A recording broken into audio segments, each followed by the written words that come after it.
요한일서 3장 13절로 20절까지 한 목소리로 함께 읽도록 하겠습니다. 형제들아, 세상이 너희를 미워하여도 이상히 여기지 말라.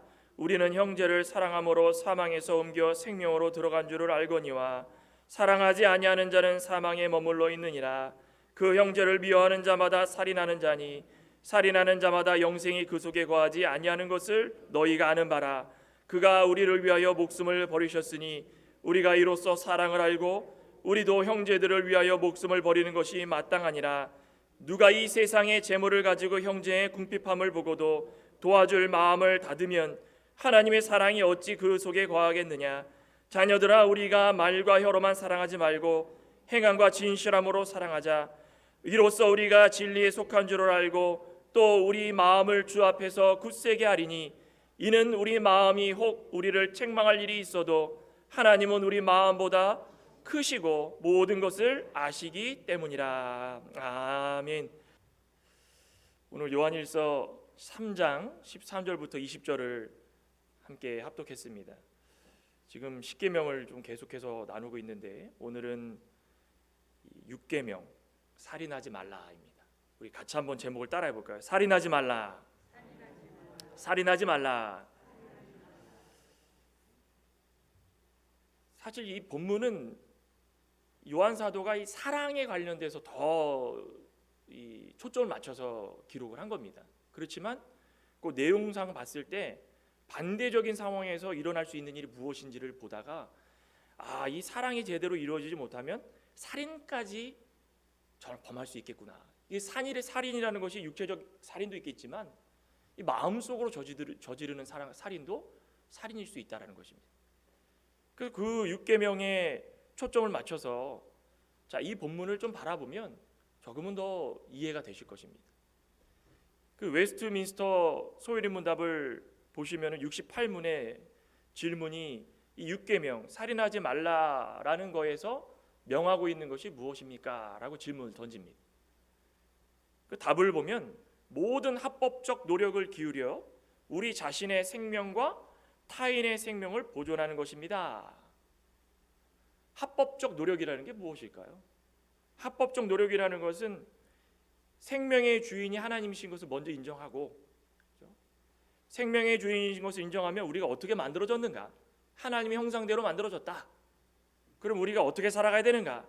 하나님의 형상대로 만들어졌기 때문에 창조주를 기억하고 늘 하나님 앞에 감사함으로 살아가는 것, 그게 첫째입니다. 그러고 나서 무엇입니까? 생물학적 부모를 우리에게 주셨는데, 그리고 우리를 태어나도록 해주시고 자녀를 낳게 해주시고, 그러니 자기 생명을 아끼고 보존하는 일에 최선을 다하라는 것입니다. 그것이 합법적 노력입니다. 몸이 아파가지고 죽음에 이를 수도 있습니다. 또 극단적 선택을 할 수도 있는 일이 벌어집니다. 또 어떤 사람들은 압제, 폭력 못 이겨가지고 살인을 저지르고 충동적 살인, 또 살인을 당하는 사람도 있고, 또 한국에 최근에도 많이 일어나고 있는데 생활이 궁핍해서 먹고 살 길이 막막하니까 일가족이 함께 극단적 선택을 하는 경우 생기고, 생명의 위협을 느끼는 경우도 생기고, 이럴 때마다 합법적 노력이라는 게 어떤 것이겠습니까? 도덕적으로 보면 법과 원칙에 따라서 의학적 도움을 받고 최대한 도움을 받을 수 있는 길을 찾아서 자신의 생명을 아낄 줄 알고 소중히 여길 줄 알고 어떻게 하면 이 생명이 귀한 줄 알고 끝까지 지키며 살 수 있을까? 그렇지만 거기에 플러스 믿는 자들은 무엇입니까? 생명의 주인이신 하나님이 지켜보고 계신다. 그러니 하나님께서 우리 가운데 주신 생명이 얼마나 귀한 것인데 그것을 함부로 대했을 때에 하나님을 멸시하는 일이다라는 것을 반드시 기억하고 지켜나가는 것, 그것이 합법적 노력입니다. 함부로 대하지 말라는 것입니다. 과거에 이 최초 살인자가 누구였습니까? 가인이었죠. 오늘 보면 앞쪽에서 설명하고 있는데, 가인이 동생 아벨을 죽였습니다. 죽인 이유가 원인이 무엇이었습니까? 그냥 싫었습니까? 아니, 제사를 하나님이 받아주시고 안 받아주시고, 본인이 잘 들었으면 모르겠는데 잘 못했기 때문에 하나님께서 받아주시지 않았다는 거 아니겠습니까? 그런데 그 순간 그 가인에게 들어간 것이 뭐냐면 미움과 시기와 질투가 들어간 겁니다. 해결할 수 있는 방법이죠. 앉혀놓고 대화를 하게 할 수도 있는 것이고, 하나님께 나아가지고 하나님께 기도하고 솔직히 하나님께 한탄을 하면 하나님께서 그 기도 안 들어주시겠습니까? 책망을 하실지언정 기도를 들어주십니다. 그런데 속으로 자신이 가지고 있는 모든 시기와 질투와 그런 모든 것들을 가지고 감정적으로 살인을 저질렀다는 것입니다. 살인을. 그 이후에 세상이 미워도 죽이고 혀로도 죽이고 마음으로도 죽이고 폭행하며 죽이고, 상대를 죽이는 일이 너무 쉬워졌고 흔해졌다는 것입니다. 생명을 경시하는 일이 우리 사회 가운데 너무 많이 우리 가운데 일어나고 있다는 것입니다. 미국 사회도 그렇죠. 총기가 자유되다 보니까 자기 방어용으로 총을 가지고 있더라도 어느 순간 자신의 마음을 상하게 하면 총을 꺼내서 죽이는 일이 있습니다. 운전을 하다가도 보복운전, 단순하게 끼어들었는데도 화가 나가지고 쫓아가서 총으로 쏴 죽이는 일도 있고, 옆집 사는 사람이 시끄럽게 소음을 낸다고 해가지고 그냥 무차별적으로 총으로 쏴 죽인 사람도 있고, 총과 칼이 너무나도 쉽게 사용되는 이 세상이 되었다는 것입니다. 우리는 하나님의 명령을 지켜야 되는 성도입니다. 살인은 해야 됩니까? 하지 말아야 됩니까? 저는 총도 없고 칼도 없고 사람 때린 적도 없고, 오늘 말씀을 보면 아시겠지만은 그렇게 직접적으로 물리적으로 폭행해가지고 살인하는 거 이외에도 살인이 있습니다. 그러니 우리는 늘 우리를 쳐서 복종시켜가지고 우리가 무엇을 잘하고 무엇을 잘못하고 있는지 알아야 하나님께서 주신 이 생명을 잘 보존할 수 있고 유지할 수 있고 또 더 나아가서 하나님을 기쁘시게 드릴 수 있다는 것입니다. 그게 6계명에서 우리에게 바라는 바입니다. 살인하지 않는, 오히려 사랑을 할 수 있는 사람이 되어라. 저와 여러분들은 살인하지 않는, 오히려 사랑을 할 수 있는 우리 마음과 우리 환경 가운데의 그런 은혜와 하나님의 역사하심이 풍성해 임할 줄 믿습니다. 오늘 이 살인하지 말라 가운데의 본문 가운데 우리가 알 수 있는 것은, 어떻게 하면은 살인하지 않을 수 있을까? 왜 살인할까? 그 첫째 이유가 무엇입니까? 영생이 그 속에 거하지 않기 때문입니다. 영생이 없기 때문에. 영생은 무엇입니까? Eternal life, 영원히 사는 것. 예수 그리스도를 믿기만 하면 하나님께서 우리에게 주시는 선물입니다. 우리 본문 한번 볼까요? 13절부터. 형제들아, 형제들이라는 것은 모든 그 시대에 살고 있는 믿는 자들을 포함한 것입니다. 형제들아, 오늘날 이야기하면은 우리 성도들을 말하는 것입니다. 형제들아, 성도들아, 세상이 너희를 미워하여도 이상히 여기지 말라. 우리는 형제를 사랑함으로 사망에서 옮겨 생명으로 들어간 줄을 알거니와 사랑하지 아니하는 자는 사망에 머물러 있느니라. 그 형제를 미워하는 자마다 살인하는 자니 살인하는 자마다 영생이 그 속에 거하지 아니하는 것을 너희가 아는 바라. 이 세상은 두 가지 사람이 있습니다. 성령의 인도와 주장을 받아서 하나님 뜻대로 살아가는 사람. 주장이 무엇입니까? 통치. 하나님께서 우리의 마음을 붙잡아 주셔서 인도해 주시고, 죄를 지으려고 할 때마다 이쪽으로, 또 죄 가운데 빠져가지고 세상 가운데서 헤아리지 못하는 사람이 있을 때마다 건져주시고, 또 말씀을 잘 지킬 수 있도록 우리의 마음을 붙잡아 주셔서 통치해 주시는 것입니다. 왕처럼. 왕입니다. 왕. 우리의 왕이 되신다는 것입니다. 그러니 그 인도와 주장을 잘 받아서 가는 하나님의 속한 자들. 또 한 부류의 사람은 무엇입니까? 미움, 시기, 질투, 그거 앞세워서 마귀에 속한 자들. 이 두 부류로 나눠진다는 것입니다. 그 이유가 무엇일까요? 아담이, 최초의 사람, 첫째의 사람 아담이 저지른 그 죄 때문에, 그 죄 때문에 사람은 늘 부패성이 있고 죄 가운데 빠져가지고 살아가는 것이 아무렇지도 않다는 것입니다. 그런데 둘째 아담 예수 그리스도께서 이 세상에 오셔가지고 죄를 다 씻어주심으로 말미암아서 이제는 예수 그리스도의 구원의 은총에 따라서 그 은총을 붙들고 살아가는 모든 자들, 그 은총 아래 살아가는 자들, 그런 사람들은 하나님께서 늘 은혜 주시지만 육체의 부패성이 우리를 여전히 지배하기 때문에 살아가는 동안에 하나님을 잊어버리고 말씀을 잊어버리고 세상 가운데 살아가면 또 죄를 선택하고 살아간다는 것입니다. 그러니 늘 이 두 가지로 싸우는 것입니다. 하나님께 속해 있느냐, 마귀에게 속해 있느냐. 우리 성경 한번 찾아보고 넘어갈까요? 요한복음 15장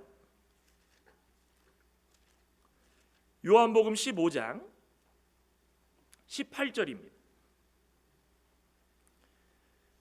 요한복음 15장 18절에 제가 읽어드리겠습니다. 세상이 너희를 미워하면 너희보다 먼저 나를 미워한 줄을 알라. 너희가 세상에 속하였으면 세상이 자기의 것을 사랑할 것이나 너희는 세상에 속한 자가 아니요 도리어 내가 너희를 세상에서 택하였기 때문에 세상이 너를 미워하느니라. 세상이 어떻게 한답니까? 미워한답니다. 어떤 자들을 미워합니까? 하나님께서 택하여 주셔가지고 하나님께 속한 자들. 그런데 하나님을 저버리고 세상 가운데 살아가면 세상 사람들이 좋아하는 것입니다. 하나님은 우리에게 죄를 씻어주셨습니다. 사죄 은총, 우리 의롭게 해주셨습니다. 징의 은총, 우리에게 새 생명 주셔가지고 옛사람이 아니라 새 사람으로 살도록 해주셨습니다. 새 생명의 은총, 사죄 은총, 칭의 은총, 새 생명의 은총을 입고 살아가는 사람들은 세상에 속한 자들이 아니라는 것입니다. 그럼 누가 미워합니까? 세상이 싫어하는 것입니다. 마치 직장 생활에 한국에 보면은 요즘은 안 그러죠. 직장 생활하다 보면은 회식 자리에 가면 술 문화가 굉장했습니다. 아시는 분들 아실 겁니다. 그러니까 안 마실 수도 없고 마실 수도 없고, 그래가지고 뭐 성도들, 크리스찬들은 받아놓고선 옆에다 버버리고, 예전에 그런 적 많았죠. 그런데 거기서 분명합니다. 열이면 열 다 술을 마시는데 한 사람이 술을 안 마신다 그러면 어떡합니까? 저렇게 그냥 교회를 다녀도 밉상이라고 미워하는 겁니다. 저렇게 독특하게 믿냐고, 좀 유하게 믿으면 안 되겠냐고. 우리도 교회를 안 다니면 너가 전도하려면 술 문화에 빠져들어가지고 같이 우리 문화를 좀 알아야 되지 않겠냐고. 그러면서 그들을 미워하는 것입니다. 못되게 구는 것입니다. 그런데 이런 모습이 왜 그런 겁니까? 세상에 속한 사람과 마귀에 속한 사람, 세상에 속한 사람과 마귀에 속한 사람, 하나님께 속한 사람과 영생을 얻은 사람, 정확하게 분리가 되기 때문입니다. 그러면 둘이 합쳐질 수 없기 때문에 선택을 하는, 선택, 양자택일. 어떻게 하겠습니까? 하나님을 믿고 예수님을 우리의 구원자로 믿고 살아가면 세상에 우리는 미련을 두지 말아야 되는 것입니다. 그 세상을 미워해도 상관없습니다. 여기 뭐라 그랬습니까? 오늘 본문에 13절에 뭐라 그랬습니까? 하나님께서 선택해 주가지고 세상에 속한 자와 그렇지 않은 하나님께 속한 자가 있는데, 하나님께 속한 자가 세상이 미워하여도 이상하게 여기지 말라. 이상한 게 아니라는 것입니다. 전혀 이상한 게 아닙니다. 그렇게 살아가는 동안에 미움을 받아도 이상한 일이 아니기 때문에 우리는 그거 미련 두지 말라는 것입니다. 그런데 세상에 속하지 않은 성도, 교회를 다녀도 육신의 부패성을 따르는 성도, 또 마귀에 속한 사람, 그거 어떻게 구별하겠습니까? 이렇게 세상에 미워할 때에 극도로 스트레스를 받아도 나는 하나님만 바라보고 가겠다라고 단절하고 끝까지 믿음 선택해가지고 말씀 안에 붙들려가지고 살아가는 자들은 이상히 여기지 않아도 끄떡없습니다. 그런데 그 외의 사람들은 어떻게 되겠습니까? 오늘 14절에 그 정답이 나와 있죠.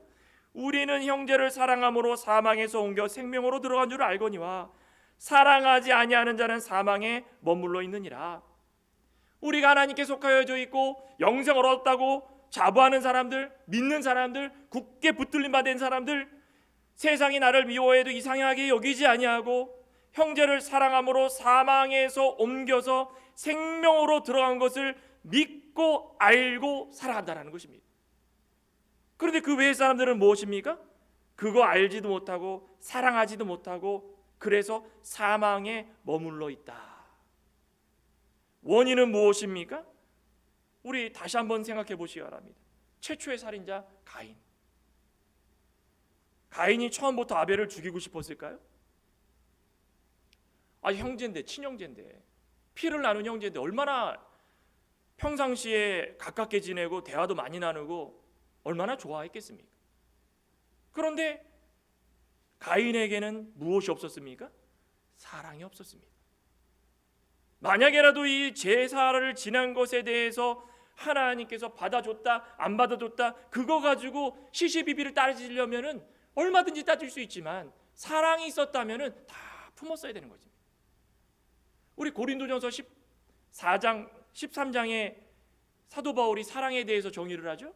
뭐라고 그랬습니까? 사랑은 오래 참고 시작하면서 시기하지 아니하고 질투하지 아니하고 교만하지 아니하고 성내지 아니하고 마지막에도 무엇입니까? 사랑은 오래 참는 것이다. 오래 참음으로 오래 참으면 끝나죠. 사랑이라는 것을 정의를 내려봤더니 그겁니다. 근데 가인과 비교를 해봤더니 가인은 시기했습니다. 가인은 제사를 자랑하려 든 것입니다. 하나님께서 내 제사를 안 받아줘? 내가 1년 내내 농사 지어가지고 이 멋지게 이 재배들 다 해가지고 좋은 것들로 골라가지고 하나님께 드렸는데 내 거를 안 받아줘? 시기하고 교만한 겁니다. 내 동생은 뭔데? 저 양 한 마리 갖고 와가지고 피낸 게 뭐 대단하다고? 가인의 마음에는 그것이 들어간 겁니다. 또 무엇이 들어갑니까? 불평이 들어간 겁니다. 시기와 불평이 들어가고 교만한 마음이 들어가고 거기서 성을 내고 자신의 유익을 위해 가지고 하나님 앞에 성을 낸 겁니다. 화낸 겁니다. 자신의 유익을 그치 않았다면 그렇게 했겠습니까? 그러니 아벨을 불러다가 조용한 곳에서 아무도 없는 줄 알고 하나님 다 지켜보고 계시는데 마음속으로 죽일 생각을 하다가 그 틈을 타가지고 실제로 죽인 겁니다. 때려서 죽였습니다. 사랑이 없었기 때문에 가인의 마음속에는 참음도 없고 시기와 교만과 질투함과 모든 못된 것들, 세상에 속한 것들은 다 들어가 있었다는 것입니다. 그 마음을 절제하지 못하여가지고 실제 살인을 저지른 이 가인과 같이 세상을 살아가면서 얼마만큼 사랑을 하느냐 사랑하지 못하느냐에 따라 가지고 결정이 된다는 것입니다. 오늘 사도 요한도 오늘 본문에서 형제를 사랑하지 않으면 스스로 성도라고 주장해도 그 사람은 하나님께 속한 자입니까? 그렇지 못한 자입니까? 죄송하게도 그렇지 못한 자라는 것입니다. 사랑을 한다고 이야기를 하면서도 사랑하지 아니하면 영적 세계와 무관하다라는 것입니다. 사랑 가운데 있지 않다라는 것입니다. 사랑 가운데 있지 않으면 뭐가 그 안에서 들어가기 시작하는 것입니까? 15절에 보시기 바랍니다. 그 형제를 미워하는 자마다 미움이 들어가기 시작했다는 것입니다. 사랑의 반대는 미움이고 사랑의 반대는 시기고 사랑의 반대는 교만이고 사랑의 반대는 질투고 사랑의 반대는 죽이고 싶은 마음인 것입니다. 그러니 사랑이 없으니까는 그 형제를 미워한다. 미워하는 마음이 그 사람에게 들어가고 시작하자마자 무엇이 됐습니까? 살인을 저지르는 것입니다. 상대를 미워하는 것마다 모든 바탕들이 다 살인을 저지를 수 있는 바탕이 다 짜여져 있는 것입니다. 미워한다는 말이 성경에는 현재 분사로 되어 있습니다. 현재 분사. 한 번만 미워합니까? 한 번 미워하기 시작했더니 마음속으로 계속 되새깁니다. 되뇌이는 겁니다. 누웠더니 또 생각나고 일어났더니 또 생각나고 밥 먹을 때 생각나고 직장 생활에 생각나고 자꾸 미워지고 이름 석자 들을 때마다 미워지고 또 미워지고 그러다 보니까는 그 미운 감정들이 쌓이다 보니까는 살인이라는 감정 표출로 일어나게 되는 것입니다. 마태복음 한번 볼까요? 마태복음 5장에 뭐라고 그랬습니까? 이런 사람도 있습니다. 마태복음 5장에 보면 바리새인들과 이 일부 대제사장 서기관들 하나님의 말씀을 제대로 믿지 않고 율법만 찾는 자들 그런 사람에게 예수님께서 말씀을 하십니다. 마태복음 5장 21절에 옛사람에게 말한 바 살인하지 말라 누구든지 살인하면 심판을 받게 되리라 하였다는 것을 너희가 들었으나 나는 너희에게 이르노니 형제에게 노하는 자마다 화를 내는 자마다 심판을 받게 되고 형제를 대하여 라가라 하는 자는 공회에 잡혀가게 되고 미련한 놈이라 하는 자는 지옥불에 들어가게 되리라. 살인이라고 해가지고 직접적 살인입니까? 칼을 들고 총을 들고 살인한 것입니까? 라가가 무엇입니까? 라가 아유 이 무식하고 무가치 않는 놈아, 배운 것 없는 놈아. 미련한 놈은 무슨 뜻입니까? 하나님을 반역하는 놈아. 그 당시에 제일 듣기 거북한 욕입니다. 아니 잘 살아가고 있는 사람에게 인격 모독 상처를 줘가지고 절망에 빠뜨리고 바리새인들과 유대인들 그 서기관들 율법에 그냥 도같아가지고 자기는 잘 지킨다고 하면서 율법에 근거해 가지고 사람들에게 인격 모독적인 말을 내뱉는 것입니다. 이 나가야 이 배우지도 못한 놈아. 살인은 사람의 목숨을 취하는 것으로 한정되지 않습니다. 예수님께서 사랑을 근본 정신으로 그들에게 말씀을 전하실 때에 그 내적 태도가 중요하다는 것을 말씀하신 겁니다. 살인의 직접적 동기가 될 수 있는 게 무엇이냐? 어떤 사람들은 미워하다가 직접적으로 칼과 총을 들고 사람을 죽일 수도 있고 때려 죽일 수도 있지만 어떤 사람은 미워하다가 절제해가지고 멈출 수 있습니다. 그런데 멈추던 사람을 죽이던 직접적 동기가 무엇이냐 이겁니다. 무엇입니까? 바로 마음속에 미움이 들어가고 시기가 들어가고 새 생명으로 살아가는 우리의 성도의 마음속에 마귀에 속한 세상적인 육체의 부패성이 그리워가지고 다시 그리로 돌아가는 그것이 원인이라는 것입니다. 예수 그리스도의 대속의 공로를 부인하는 일입니다. 무엇입니까? 영생이 그 속에 없다는 것입니다. 아니 교회에 나와도 다 구원받은 거 아니겠습니까? 아닙니다. 저부터 시작해서 여기 앉아있는 모든 분들 가운데 구원받지 못한 분 분명히 있습니다. 알곡과 가라지가 있는 겁니다. 우리는 어떻게 되겠습니까? 그거 모릅니다. 우리는 구원의 확신을 가지고 살아가는 겁니다. 나는 구원받았다. 성경이 믿어진다. 예수님께서 우리의 그리스도시고 메시아이시고 우리의 구원자신 것을 믿는다. 그런 확신을 가지고 이 세상을 살아갈 때마다 하나님께서 은혜 주시고 복 주시는 것입니다. 그 구원을 확신하는 일입니다. 그게 중요한 것입니다. 하나님 편에서 볼 때는 우리가 구원받고 구원받지 못한 거 우리가 결정하지 못하는 것입니다. 하나님이 결정해 주시는 것입니다. 하나님이. 우리는 늘 부족함을 알고 예수 그리스도에 의해서 영생을 얻은 자로 믿고 확신하며 살아가는 것입니다. 그런데 그러지 못하고 누구를 미워하고 그 미움이 시기와 질투가 쌓여져 가지고 살인하는 죄로 안타까움을 범하고 교회 내에서도 치고받고 싸우는 일이 너무나 많고 육체적인 이 해를 가하지 못하더라도 않더라도 마음으로 누구를 미워해 가지고 저 성도, 저 집사, 저 장로, 저 목사 교회 좀 안 나왔으면 좋겠다. 이런 마음을 가지고 사람의 인격적인 모독을 얼마나 마음속으로 많이 저지르고 있습니까? 이것도 살인이라는 것입니다. 우리는 늘 기억해야 됩니다. 살인하지 말라고 해서 저는 살인한 적 없습니다. 그것이 아니라 오늘 말씀 속에서 분명히 말씀하듯이 영생에 속한 자인가 아니면 마귀에 속한 자인가 우리를 돌아보길 간절히 소망합니다. 그래서 우리의 삶 가운데에 하나님께서 주시는 많은 은혜와 복들을 누려야 되지 않겠습니까? 주시는데 왜 안 받겠습니까? 주시는데. 또 한 가지는 무엇입니까? 어떻게 살인을 저지르지 말아야 되는가? 말과 혀로만 사랑하기 때문에 그런 것입니다. 저희는 사랑하는데요. 근데 말과 혀로만 사랑한답니다. 살인을 저지른 이유, 동기, 말과 혀로만 사랑하기 때문입니다. 오늘 본문 16절부터 그러죠? 그가 우리를 위하여 목숨을 버리셨으니 예수 그리스도입니다. 우리가 이로써 사랑을 알고 예수 그리스도의 아가페적 사랑인 것입니다. 우리도 형제들을 위하여 목숨을 버리는 것이 마땅하니라. 이거는 우리가 예수 그리스도를 믿었을 때 당연히 행해야 되는 것이지만 이것을 행하기 위해서 늘 우리를 쳐서 복종시키고 달려갈 길을 다 달려가도록 노력하고 자라나야 되고 성령의 인도와 주장을 받아야 되는 것입니다. 17절에 누가 이 세상의 재물을 가지고 형제의 궁핍함을 보고도 도와줄 마음을 닫으면 하나님의 사랑이 어찌 그 속에 거하겠느냐. 자녀들아 우리가 말로 여로만 사랑하지 말고 행함과 진실함으로 사랑하자. 우리 창광의 건속분들은 제가 4년 동안 느끼는 바는 실천을 잘 하십니다. 누가 힘드시면 가서 도와주시려고 하고 애를 쓰시려고 하고 우리가 직접적으로 행동하는 모습들이 얼마나 선한 열매로 많이 맺혀지겠습니까? 그렇지만 예수 그리스도를 믿는다고 하고 구주를 우리의 구세주로 믿는다고 하는 사람들 가운데서도 이렇게 말로만 혀로만 사랑해서 마땅히 해야 될 도리를 하지 못하는 경우가 참 많다는 것입니다. 이 세상을 살아가는 동안에 지식적으로 알고 그치는 일이 얼마나 많습니까? 성경 창세기부터 요한계시록까지 과거에 그 유대인들이냐 율법을 614가지를 지킬 때 끝까지 지키려고 애를 썼지만 오늘날에는 그거 가지고 평가합니까? 말씀 얼만큼 토시 하나 안 틀리고 잘 지킵니까? 라고 평가합니까? 하나님은 그러지 않으십니까? 그 은총과 은혜와 긍휼이 얼마나 풍성하십니까? 만약에라도 토시 하나 안 틀리고 잘 지키도록 끝까지 하나님께서 지켜보고 계시다면 여기 뭐 어떡하겠습니까? 하나님은 우리에게 시간을 주시고 은혜를 주시고 자비와 긍휼을 주셨습니다. 그렇다고 해가지고 그 자유를 방종하면 되겠습니까? 말씀을 지키려고 애를 쓸 때마다 하나님께서 평가해 주신 것입니다. 아, 노력하고 있구나.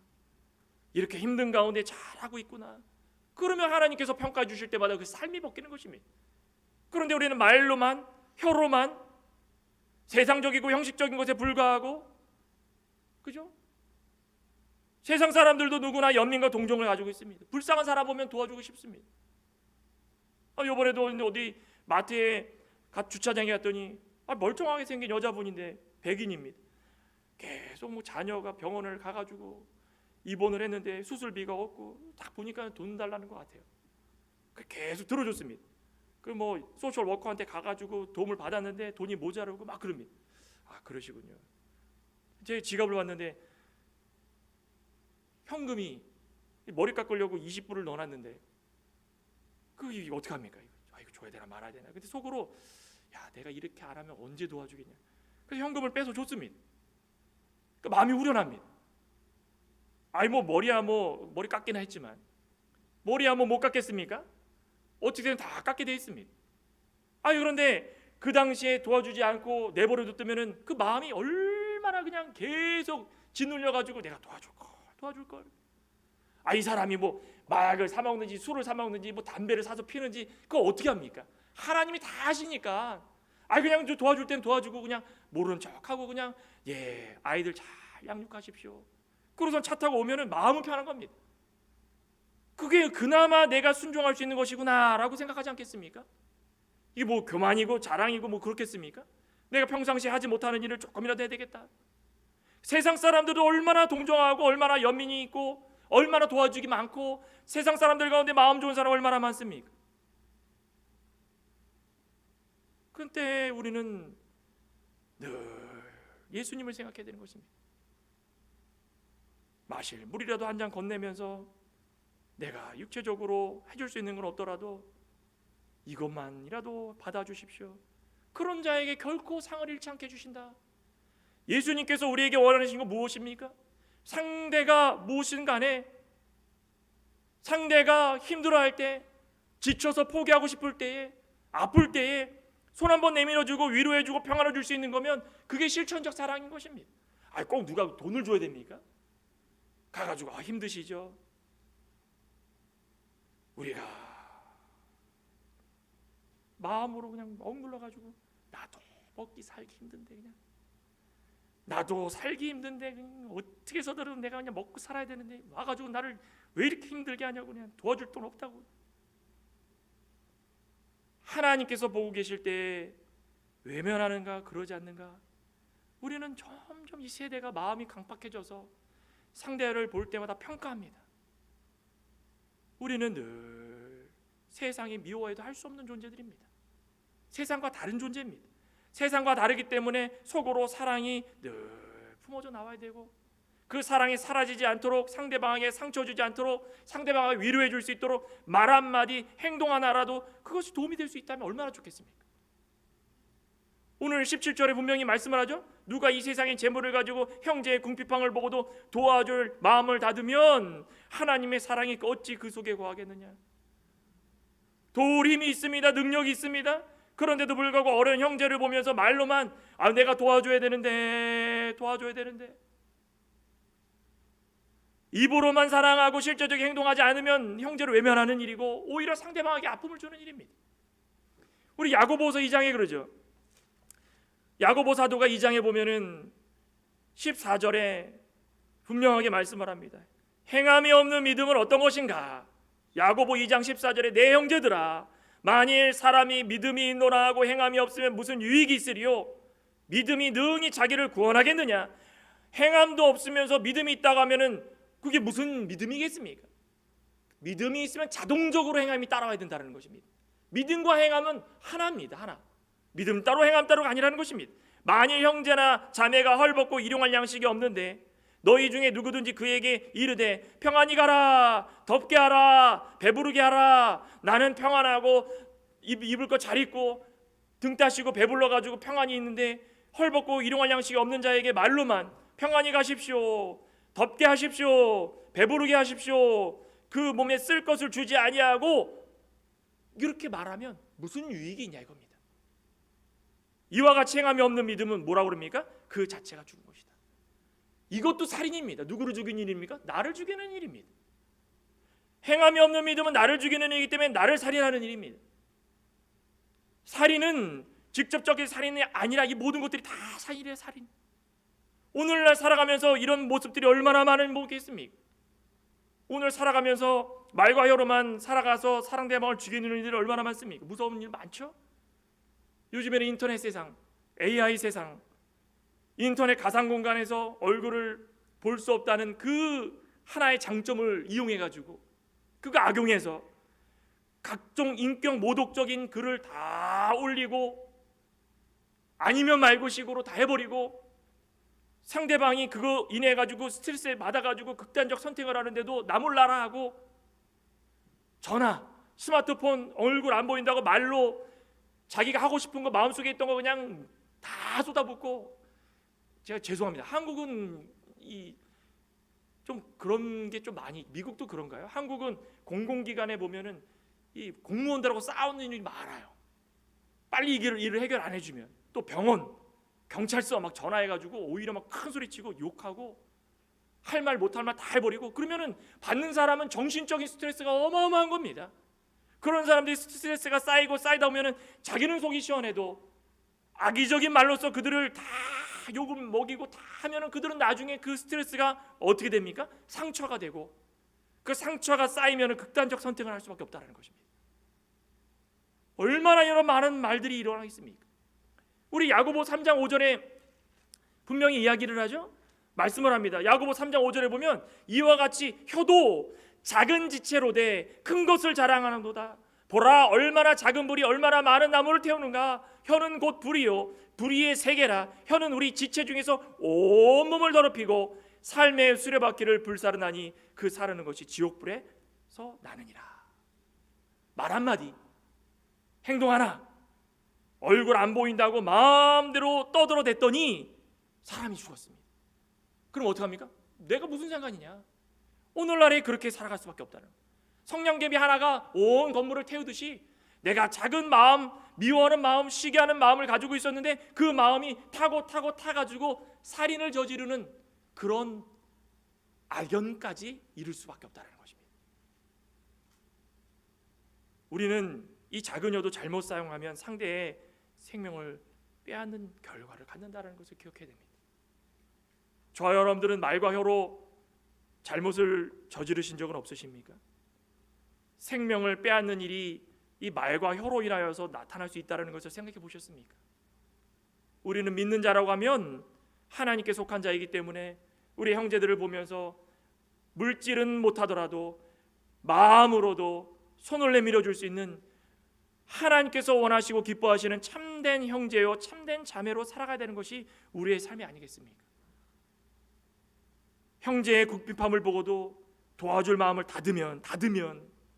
닫았다라는 게 무엇입니까? 나만 생각한다는 것이 이기주의. 저와 여러분들은 그렇게 살지 않는 우리의 마음을 좀 절제하고 우리의 마음이 세상적이지 않도록 늘 쳐서 복종시킬 수 있는 그런 마음을 가지고 살아갈 수 있는 참된 성도가 되시기를 간절히 소망합니다. 결론적으로 이 19절부터 뭐라고 그럽니까? 이로써 우리가 진리에 속한 줄을 알고 또 우리의 마음을 주 앞에서 굳세게 하리니 이는 우리의 마음이 혹 우리를 책망할 일이 있어도 하나님은 우리 마음보다 크시고 모든 것을 아시기 때문이라. 결론이 무엇입니까? 하나님의 자비하심을 더욱 의지하여서 사랑의 삶을 살아가는 성도가 되자. 그래야 살인하지 않는다는 것입니다. 19절을 시작할 때 여기 본문에는 이로써로 되어 있지만 원문에는 왜냐하면이 더 쉽죠? 말과 혀로만 사랑하지 마십시오. 말과 혀로만 아닌 행함과 진실함으로 사랑해야 됩니다. 왜냐하면 이겁니다. 왜냐하면 우리 성도는 진리에 속해 있기 때문입니다. 저와 여러분들은 진리에 속해 있는 성도이십니까? 4분 정도 아멘 했습니다. 우리 성도 창광의 건속들은 진리에 속해 계신 분이들이십니까? 한 2분 안 하셨던 것 같습니다. 진리에 속했다면 구원에 참여한 자고 하나님의 은혜를 받아야 되는 자고 말과 혀로만이 아니라 행함과 진실함으로 사랑하여서 형제를 사랑할 줄 아는 자들이 되어야 된다는 것입니다. 그러려면 우리는 인격적 모독, 말 그거 아니라 어떻게 하라 했습니까? 주 앞에서 굳세게 붙들림 바 되어서 말씀 앞에 붙들림 바 되어서 우리의 마음이 혹 책망할 받을 일이 있는가? 하나님 마음보다 우리의 마음이 얼마나 컸는가? 하나님은 우리의 마음보다 더 크십니다. 그래서 우리를 다 보고 계십니다. 그런데 우리는 더 크려고 자꾸 하다 보니까 절망에 빠질 때가 많은데 하나님의 마음 우리를 다 헤아려 줄 줄 믿고 혹여나 누구를 미워했다면 하나님께서 말씀 가운데서 회개하라고 했으니 회개하고 돌이켜서 그 사람을 사랑할 줄 아는 마음으로 달라고 긍휼과 자비를 베풀 줄 아는 마음으로 달라고 그래서 우리가 늘 평안을 누리면서 하나님의 자비하심과 긍휼하심과 은혜 가운데에 풍성함을 누리며 살아갈 수 있는 그 믿음의 신실한 종이 되게 해달라고 기도해야 되지 않겠습니까? 저희 아들은 그런 믿음의 종 하나님의 자녀가 되시기를 간절히 소망합니다. 기도하시겠습니다. 하나님 감사합니다. 우리는 하나님께 속한 자인 줄 믿습니다. 하나님의 마음은 우리보다 크셔서 우리가 어떤 일을 행하고 있는지 다 보고 계시고 아십니다. 형제들이 궁핍함에 빠졌는데 우리는 말로만 가라, 입어라, 따뜻하게 해라 그러면서 뒤돌아서서는 나가라 하며 말과 혀로 상대를 절망에 빠뜨리고 그 절망과 아픔이 혹여나 살인의 죄까지 이루어지는 일들이 얼마나 많이 있었는지 한번 되돌아봅니다. 아버지 하나님, 온 세상들은 말하기 좋아하고 얼굴 안 보고 상대의 인격 모독을 통하여서 자신의 유익을 얻으려고 할 때가 너무나도 많이 있는데 우리는 세상에 속하지 않은 자이기 때문에 세상이 우리를 미워해도 우리 그거 신경 쓰지 아니하고 세상이 미워하는 일들을 우리는 기쁨으로 해내서 하나님께서 우리의 모습을 볼 때마다 잘했다 칭찬하고 그 물 한 잔이 우리 하나라의 상급을 쌓을 수 있는 귀하고 복된 행동으로 만들어 주셨기만을 간절히 바라고 원하며 예수님의 이름으로 기도드리옵나이다. 아멘.